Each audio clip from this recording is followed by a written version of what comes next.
अनुसूचित जाति और जनजाति उन्नयन मंत्री जगन्नाथ सारका दिनिकिया कंधमाल ग्रस्त करी बालीगुड़ा निर्वाचन मंडलीर क नुआगां ठारे विजु पट्टनायक मिनी स्टाडियम और डामेरिकिया ठारे जनजाति गोष्ठी गृहर शुभ उद्घाटन करिसेंती।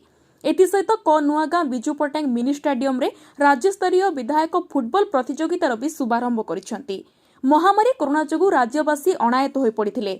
वर्तमान समय रे समस्त धर्मानुष्ठान खोलिबा सह माननीय मुख्यमंत्री क्रीड़ा प्रति भी गुरुत्व देइछंती।